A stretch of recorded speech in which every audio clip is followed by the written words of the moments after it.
सभी बच्चों को मात नर्मदेय, जय हिंद, जय भारत।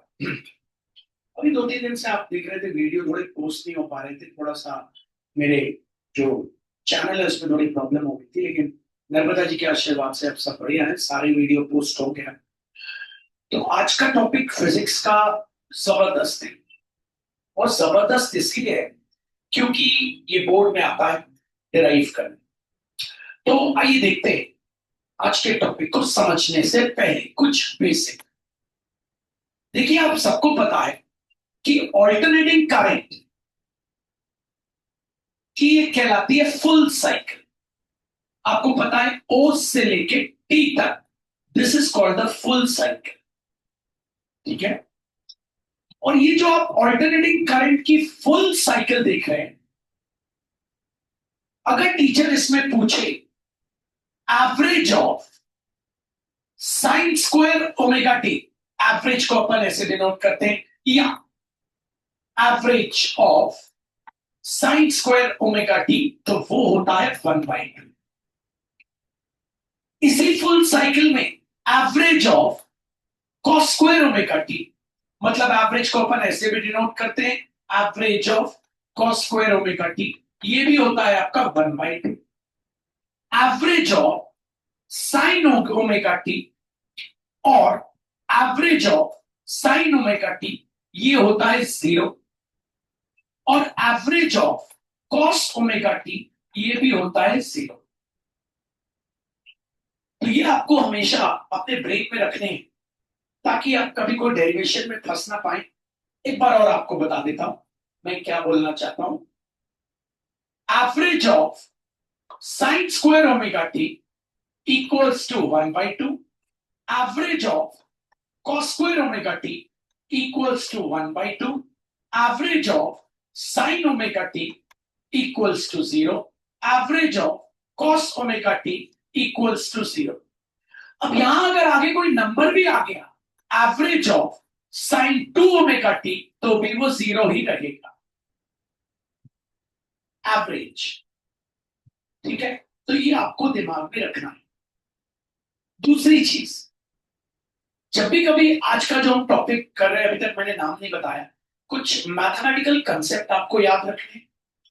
पहला, sine of A plus B equals to sine A into cos B plus cos A into sine B. याद रखिएगा कि sine of A plus B equals to sine A into cos B plus cos A into sine B. एक और याद रखिएगा, 2 sin a into cos a is always equals to sin 2a। ठीक है, मैंने आपको जो बताया एक बार और आप देख लीजिए।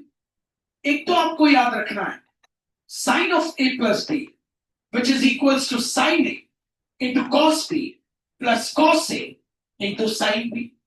दूसरा, 2 sin a into cos a is the formula of sine 2a।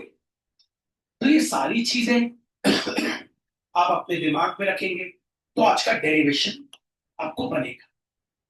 आज हम क्या डिराइव करने जा रहे हैं, क्या क्वेश्चन आने वाला है बोर्ड में, कितना इंपॉर्टेंट है वो हमारे बोर्ड के लिए, वो मैं आपको पहले बताता हूं। आपको बोलेगा derive the expression for average power equals to VRMS multiply by IRMS multiply by cos phi। ठीक है, जहां पे cos phi, phi किस किस के बीच का एंगल रहेगा आपको पता है, वोल्टेज और इलेक्ट्रिक करंट, इन्हीं के बीच का एंगल है phi। मतलब आपको क्या डिराइव करना है, V0 upon √2 into I0 upon √2 into cos phi.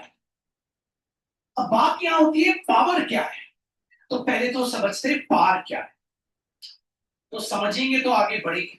आइए, तो पावर समझने के लिए कुछ चीजें याद रखनी है। वो चीजें क्या क्या है? पहली चीज, इलेक्ट्रिक करंट का फॉर्मूला होता है charge upon time. Okay, everyone knows that. ठीक है। पोटेंशियल डिफरेंस का फॉर्मूला होता है वर्क डन अपॉन चार्ज, ठीक है। और ओम्स लॉ तो आप सबने पढ़ा है, V equals to R into आई।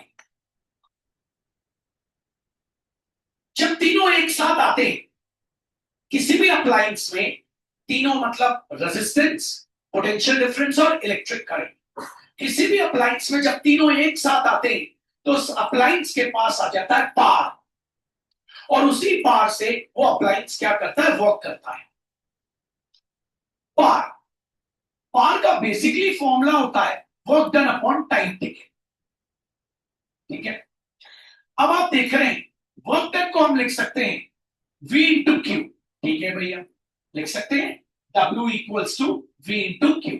तो W की जगह लिख लिया V इंटू क्यू, अपॉन क्या है, T। तो power equals to V into Q upon T क्या होता है, I। तो देखिए पार का नया फॉर्मूला क्या बन गया, voltage that is potential difference into electric current. और आप देखेंगे हमको डिराइव भी इन्हीं में करना है, हमको डेरिवेशन भी इन्हीं का करना है, तो मेहनत करने की बात है। तो what is power? Power is the product of potential difference and electric current.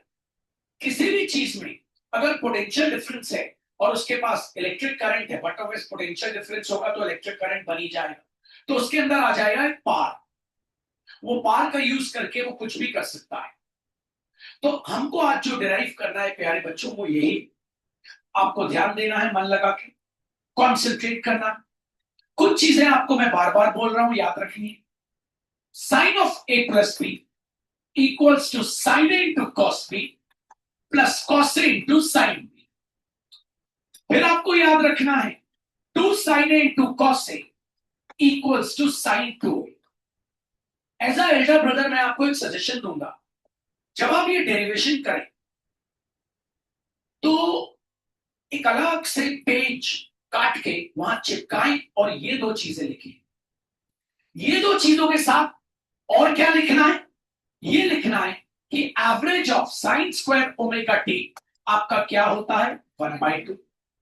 Average of cos square omega T क्या होता है, 1/2। Average of sine omega T क्या होता है, 1/2। Average of cos, sorry zero, I am sorry zero. Average of cos omega T क्या होता है, 0। ये भी वहां पे चिपका है। एक बात मैं और आपको बताना चाहता हूं, कभी भी आप किसी कांस्टेंट चीज का एवरेज निकालते तो वो ही आता है। जैसे मैं बोलूं 2 का एवरेज निकालो, 2 का एवरेज, हम एवरेज कैसे निकालते हैं, जैसे मैंने आपको ये 3 नंबर दिए, मैंने आपको ये 3 नंबर दिए, मैंने आपको बोला इनका एवरेज निकालो। अब क्या बोलते हो, capital letter X bar 2 plus 3 plus 4 divided by 1 2 3, तो एवरेज कितना आ गया, 3। 5 प्लस 4 9/3। लेकिन अगर मैं आपसे बोलूं अकेले 2 का एवरेज निकालो, तो अकेले 2 का एवरेज क्या आएगा, ओके एक्स बार है ना, कितना है 2 अपॉन 1, तो वही आ जाएगा 2। तो ये कांस्टेंट चीज कहलाती है अकेली। अकेली कांस्टेंट चीज का एवरेज हमेशा वो ही रहता है।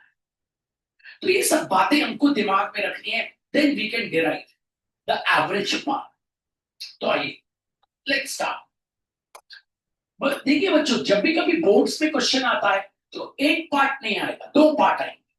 हो सकता है इसके ऊपर फिर एक न्यूमेरिकल भी आ जाए, तो दोनों पार्ट के लिए आपको तैयार रहना है। एक पार्ट के लिए तो सवाल कैसा आएगा, देखिए, derive the expression for average part,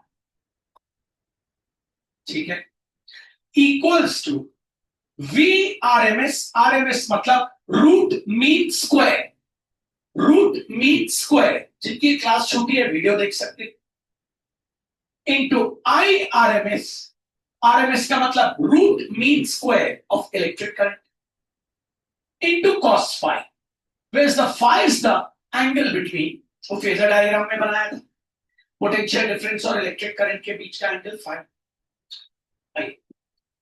तो लेट्स स्टार्ट, डेरिवेशन स्टार्ट कर रहे हैं बच्चों, मेहनत करिएगा। हम लेते हैं left hand side, average part I equals, ठीक है, जब यहां एवरेज पार हमने लेफ्ट हैंड साइड लिया तो जो इक्वल टू आएगा उसका भी क्या रहेगा, एवरेज। ठीक है, तो एवरेज ऑफ, फॉर्मूला आपको पता है, potential difference into electric current. छोटा ही लिखे बड़ा ही लिखे आपके ऊपर। आइए, average power equals to average, आपको पता है V होता है आपका V naught sine omega T, I होता है आपका I naught sine omega T plus phi. क्यों ऐसा, क्यों बच्चों? क्योंकि आपको पता है फाई करंट फाई एंगल से आगे चल, इसीलिए ये ओमेगा टी है और ये फाई एंगल से चलेगा आगे। ठीक है, अब आगे बढ़ते हैं। Average power equals average of V naught sine omega T into I naught into, यहां sine of A plus B का फॉर्मूला प्लेस कर देते हैं। आपको पता है sine of A plus B क्या होता है, साइन ए, ये हो गया A, ये हो गया B। साइन ए मतलब sine omega T into cos B मतलब कॉस फाई। ठीक है, plus sine A cos B plus cos A मतलब cos omega T into sine phi, और कर देते curly bracket close, average. Average bar equals I naught और V naught को साथ में लिख लेते, V naught I naught sine omega T into curly brackets sine omega T into cos phi plus cos omega T into sine phi, curly bracket close, average. आपको पता है ये तो कांस्टेंट है, क्योंकि वी नॉट आपकी पता है peak value of potential difference, और आई नॉट आपको पता है peak value of electric current, ये तो एक ही बार ऊपर जाएगी, तो कांस्टेंट का एवरेज क्या आता है, वही आ जाता है। अभी अभी मैंने आपको बताया था 2 का एवरेज 2 आ जाता है, तो ये जो कांस्टेंट है ये आ जाएंगे बाहर, क्योंकि इनका एवरेज तो वही रहेगा। बचा इंटू एवरेज ऑफ, अंदर इंटू कर देते, तो हो गया sign omega T into sign omega T. आपको पता है साइन ओमेगा टी जब साइन ओमेगा टी से इंटू होगा तो आ जाएगा साइन स्क्वायर ओमेगा टी, और आगे क्या है cos phi, plus sine omega T इससे इंटू हो तो आगे sine omega T into sine phi, और लगा देते एवरेज। होपफुली सभी, सॉरी लिखना भूल गए, साइन ओमेगा टी उससे इंटू हुआ तो into cos omega T into sine phi, average. Average power V naught I naught. अब बच्चों की जो एवरेज लिखा है इसकी जगह मैं ऊपर लगाता जाता हूं बार, बार ऑफ मतलब average of sine square omega T into cos phi plus average of sine omega T into cos omega t, यहां पे भी average into average of sine phi. ठीक है, आगे बढ़ते आइए। तो average power V naught into I, आपको पता है for a complete cycle sine square omega t का एवरेज क्या होता है, 1/2। ये तो कांस्टेंट है, फाई तो एंगल, एंगल तो कांस्टेंट है, तो इसका एवरेज यही हो जाए। होपफुली आप सभी को समझ आइए, प्लस अब यहां क्या करें, सुनना जरा, हमको पता है इंटू साइन है, हम एवरेज बांट नहीं सकते, ऐसा नहीं कर सकते कि इसमें अलग एवरेज बांटते हैं इसमें अलग एवरेज बांटते हैं, अगर बांट सकते तो बांट दें। लेकिन मैं आपसे क्या बोलूंगा, इसको कन्वर्ट कर लो to sine A cos A, अगर आप अलग अलग एवरेज बांटेंगे तो भी खेल खत्म है, ये भी जीरो ये भी जीरो, तो टोटल आ गया जीरो। ऐसे भी कर सकते, मतलब average of sine omega T into average of cos omega T into average of sine. तो आपको पता है average power equals V naught into I naught into 1/2 into cos phi ये क्या हो गया, 0 साइन। क्यों 0? क्योंकि average of sine omega T 0 होता है for a complete cycle, and average of cos omega T 0 होता है फॉर अ, तो वो हो गया पूरा आपका 0 एवरेज का। तो ये आ गया आपके पास V naught into I naught into 1/2 into cos average का। आप सबको पता है हम 2 को लिख सकते हैं √2 इंटू √2। हाँ भैया, इतना मैथ्स तो हमें आता है। तो V naught into I naught into 1/2 को लिख दिया √2 इंटू कॉस। एक √2 इसके नीचे भेज देते, एक √2 इसके नीचे, average V naught upon √2 into I naught upon √2। एक √2 तो नीचे है, एक इसके नीचे एक इसके नीचे, इंटू कॉस। आप सबको पता है वी नॉट अपॉन √2 क्या होता है, एवरेज पर। ये कहलाता है VIRMS, और ये कहलाता है IRMS इंटू कॉस। हेंस इस तरीके से इसको प्रूव किया। ये VRMS और IRMS क्या है? ये एवरेज पोटेंशियल। पोटेंशियल जो होता है उसका एवरेज। ये तो एक साइकिल थी, फिर एक और होगी, फिर एक और होगी, तो उसका। और करंट क्या है, एवरेज करंट। ठीक है, एक बार करंट बना, 2 बार बना, 3 बार बना, 4 बार बना, 5 बार बना, उसका है। तो ये डेरिवेशन बहुत ही अहम है। आइए फिर देखते हैं, फिर आगे बढ़ेंगे इसी के बारे में। आपसे बोलेगा derive expression average path equals to VRMS into IRMS into cos phi. ठीक है, स्टार्ट करते हैं। तो व्हाट वील टेक बच्चों, we'll take left hand side. हमने लेफ्ट हैंड साइड लिया एवरेज पाथ। अगर एवरेज की बात हो रही है तो जो इसका फॉर्मूला रहेगा उसमें भी सब में क्या रहेगा, एवरेज। मतलब average of potential difference into electric. Clear? Average path equals to average of, V को लिख सकते हैं V naught sine omega t, I को लिख सकते हैं I naught sine omega T plus phi. Alternative करेंगे। ठीक है भाई, अब आगे बढ़ते हैं। Average path equals to average of, ये आई नॉट और वी नॉट को साथ लिख देते हैं, V naught I naught sine omega T into sine of omega T plus five. अब यहां sine of A plus B का फॉर्मूला लगा देते हैं, एवरेज पाथ एवरेज ऑफ। अब आपको पता है वी नॉट और आई नॉट तो कांस्टेंट है, कांस्टेंट का एवरेज वही रहता है वी नॉट आई।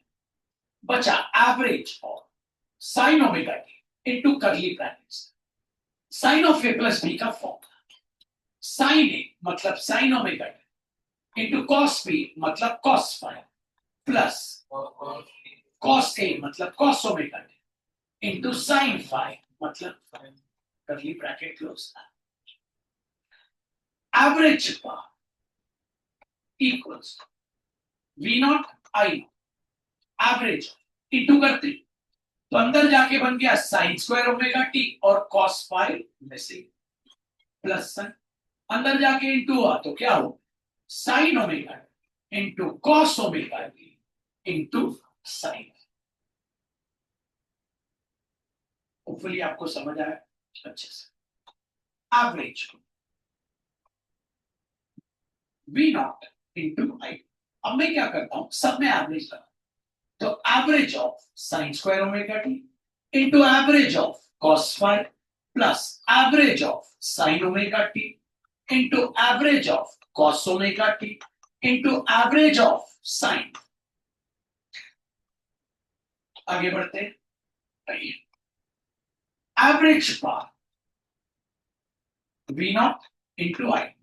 आपको बोला है for complete cycle sine square omega t का एवरेज 1/2, कॉस फाई कांस्टेंट है तो उसका एवरेज हो, ये हो गया आपका 0, ये हो गया आपका 0 और ये आपका है साइन। तो एवरेज पावर अल्टीमेटली बचा आपके पास V naught into I naught into 1/2 into cos. आगे बढ़ते, अब ये जो नीचे वाला 2 है इसको तोड़ के लिख देते, average power V naught into I naught into 1/2 को लिख सकते हैं √2 इंटू रूट इंटू कॉस। एक √2 को वी नॉट के नीचे लिखते हैं, एक √2 को आई नॉट के नीचे। Average V naught upon √2 into I naught upon √2 into cos. Average V naught upon √2 हो गया V R S, I naught upon √2 हो गया I R S into cos. Hence तो ये बहुत बहुत बहुत, ये पिछले 6 साल से नहीं पूछा गया, ना एमपी बोर्ड में ना सीबीएस, फ्रॉम लास्ट 6 इयर्स नहीं है, तो चांस इसके बनते और है कुछ भी नहीं।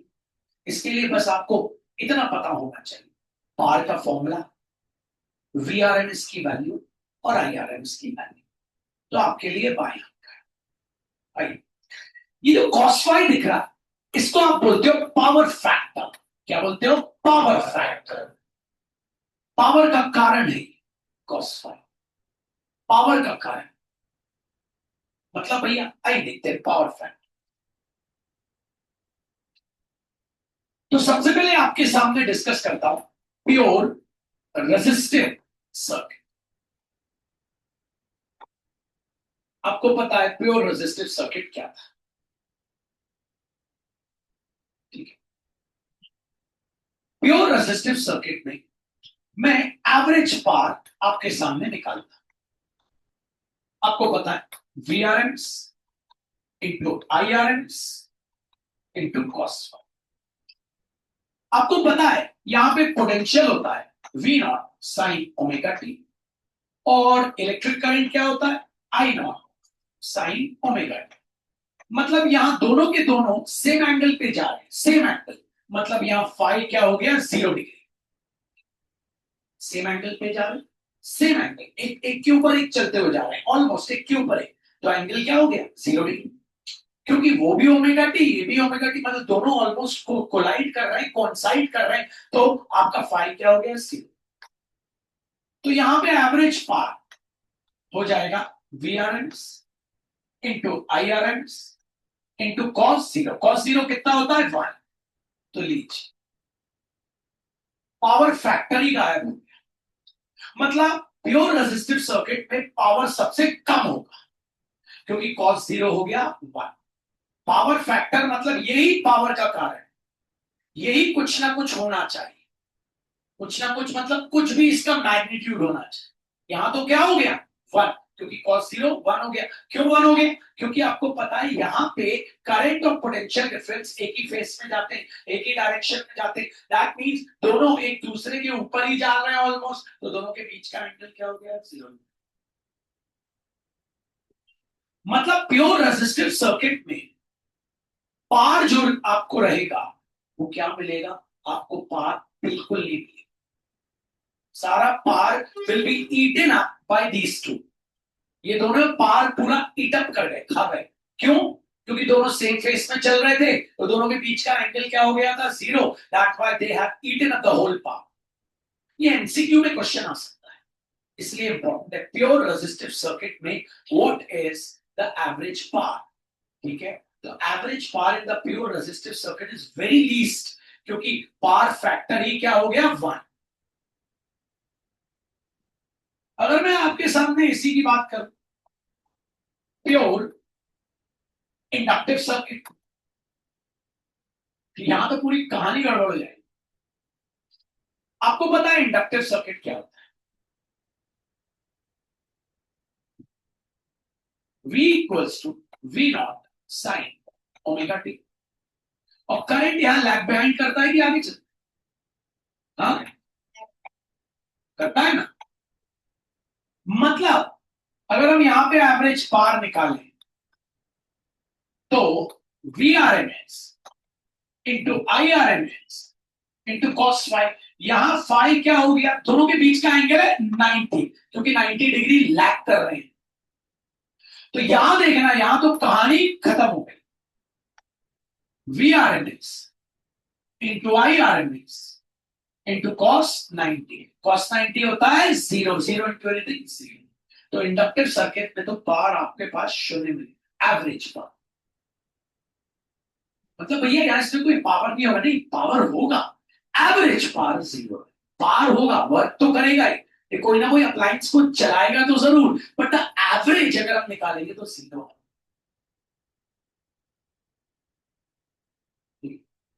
तीसरे पे आने से पहले आपको पता चल गया और आपने स्टोर कर लिया कि एवरेज पार का formula V R M S into I R M S into cos. Phi is the angle between electric current and potential difference. याद रखिए, ठीक है। लास्ट ईयर एमपी बोर्ड में एक सवाल आ गया था इसी के ऊपर। Explain briefly what is choke और चोक कॉइल।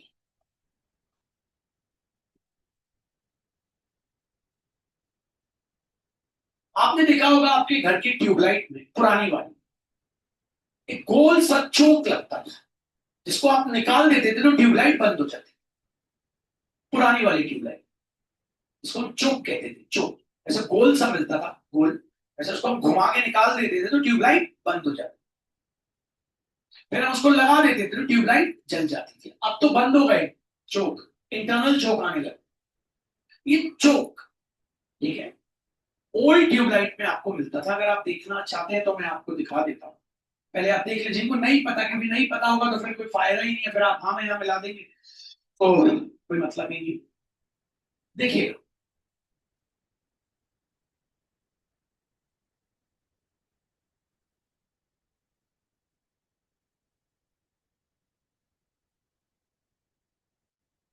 आइए देखिए, तो पुरानी ट्यूबलाइट्स में कैसे चोक्स रहते थे, आइए देखते हैं। आइए देखिए,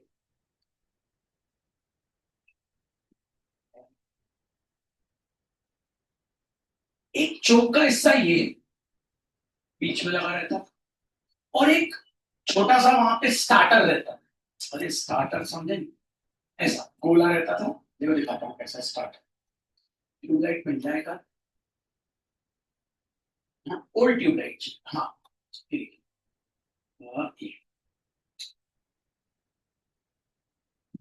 एक तो चोक रहता था, एक इसके नीचे ऐसा गोला स्टार्टर लगा रहता था। स्टार्टर इतनी सी डिब्बी रहती थी, उसको गोल गोल घुमाते थे, ठीक। चोक आपको मिल गया, ये ट्यूबलाइट है। ये नई ट्यूबलाइट है, पुरानी वाली की बात। ये है आपका चोक, इसको कहते हैं चोक कॉइल। चोक, इसके साथ एक कनेक्टेड रहता था यहाँ स्टार्टर, ऐसे करके अपन घुमाते थे। पुरानी ट्यूबलाइट होती, मैं दिखा देता। तो उसी के बारे में सवाल था। हमने अभी तक ये सब जो पढ़ा, इससे हमें फायदा क्या है वो बताएगा। हमने ये सब क्यों पढ़ा, एवरेज पार, ये इससे हमें हमें क्या फायदा, मतलब हमने क्या सीखा, तो वो बताने चाहिए। समझ गए सब चोक, पक्का। इसको मैं आपके सामने लेके चलता हूँ वहां, ताकि आपके दिमाग में रहे, ठीक है।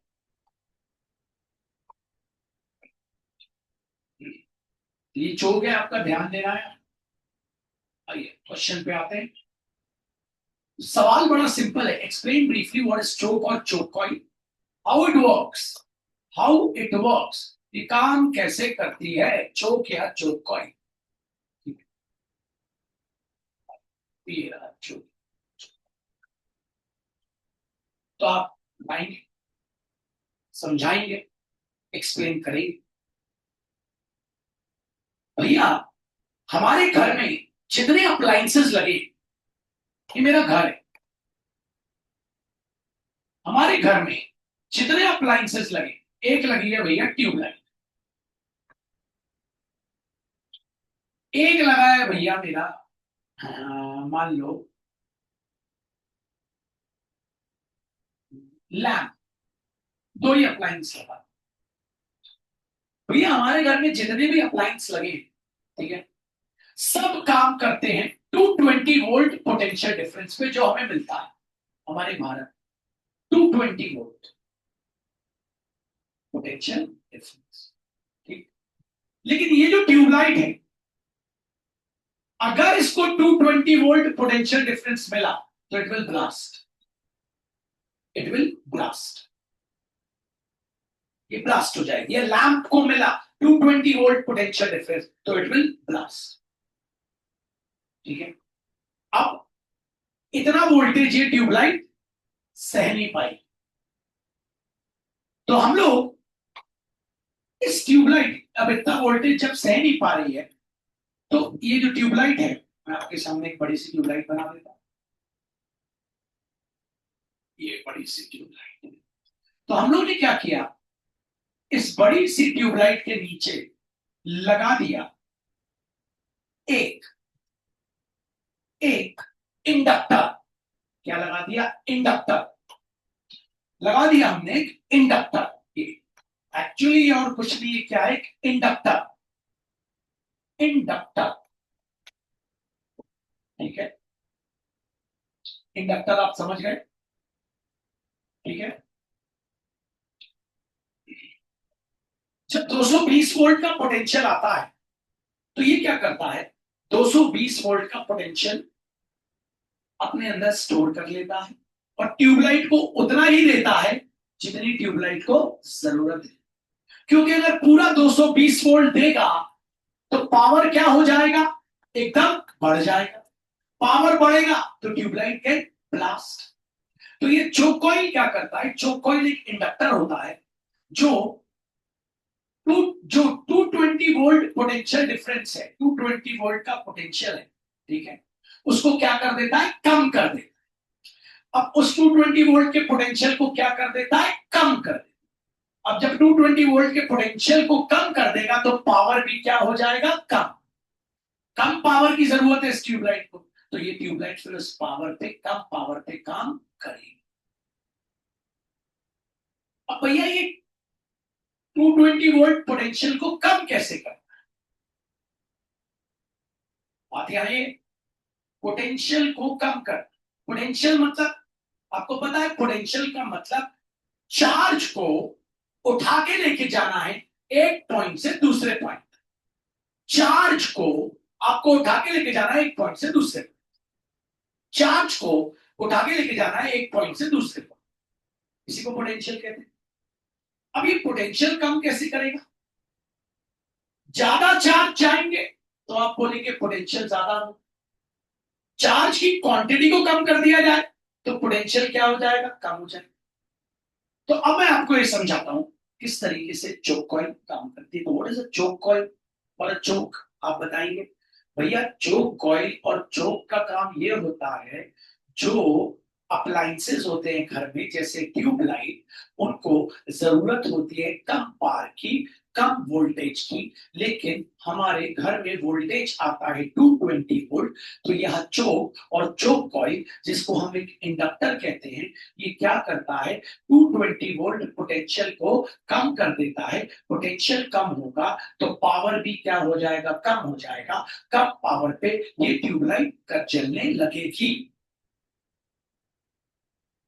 व्हाट इज अ चोक और चोक कॉइल, भैया चोक और चोक कॉइल एक्चुअली में एक इंडक्टर है, चोक या चोक कॉइल एक्चुअली में एक इंडक्टर है, चोक या चोक कॉइल एक्चुअली में एक इंडक्टर है, जो क्या करता है, हमारे घर में जो अप्लायंसेस होते हैं जैसे कि ट्यूबलाइट, लैम्प, इनको कम पावर की जरूरत है, मतलब कम वोल्टेज की। कोई पावर किस पे डिपेंड करता है, वोल्टेज पे, और वोल्टेज से क्या बनता है, करंट। पावर, पावर किससे बनेगा, वोल्टेज और करंट से। पहले आएगा वोल्टेज, वोल्टेज से बनेगा करंट, वोल्टेज ज्यादा होगा करंट ज्यादा होगा, वोल्टेज ज्यादा होगा करंट ज्यादा होगा। पावर भी ज्यादा होगा। तो ये चोक या चोक कॉइल क्या करता है, हमारे घर में जो अप्लायंसेस लगे हैं जैसे ट्यूबलाइट, लैम्प, इनको चाहिए कितने वोल्टेज की, 220 वोल्टेज की जरूरत नहीं है। अगर वोल्टेज ज्यादा रहेगा तो पावर भी ज्यादा रहेगा और ये वर्क नहीं करेंगे। तो यह चोक या चोक कॉइल या इंडक्टर पोटेंशियल वोल्टेज को क्या कर देता है, डिक्रीज कर देता है। पोटेंशियल कम हो जाता है तो ऑटोमेटिकली करंट भी कम होगा। करंट कम होगा, पोटेंशियल कम होगा, तो पावर भी क्या हो जाएगा, कम हो जाएगा। समझ आया? कम पावर की जरूरत है इनको, तो कम पावर इनको मिलेगा और ये वर्क करने लगे।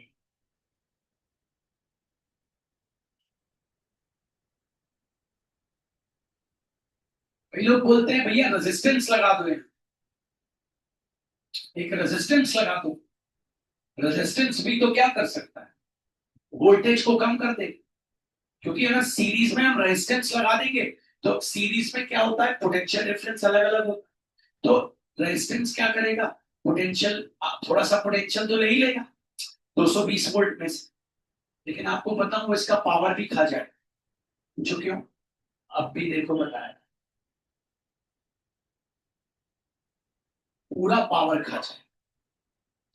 प्योर रेजिस्टिव सर्किट क्या करता है, पावर फैक्टर देखो पूरा ही पावर खा, इसलिए रेजिस्टेंस नहीं लगा सकते। बात समझ आई? हम रेजिस्टेंस क्यों नहीं लगा सकते, क्योंकि वो पूरे के पूरे पावर को एटलीस्ट ईटा, इसलिए हम लगाते हैं इंडक्टर।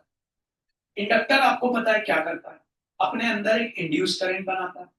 बनाता है, बनाता है। वो इंड्यूस करंट किस करंट को अपोज करेगा या सपोर्ट करेगा, जो आ रहा है उस करंट का मैग्नीट्यूड को बढ़ा भी सकता है, घटा भी सकता है, आपने पढ़ा। तो अब हम आ गए इस पे। अब आप इसको कैसे लिखोगे, कैसे फ्रेम करोगे हिंदी में? भैया चोक कॉइल, चोक और चोक कॉइल एक्चुअली हमारी ट्यूबलाइट में लगती है।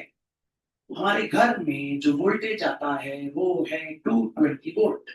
ये वोल्टेज पे अगर ट्यूबलाइट वर्क करेगी तो वोल्टेज बहुत ज्यादा है, तो करंट भी बहुत ज्यादा होगा, तो पावर भी बहुत बहुत ज्यादा हो जाएगा।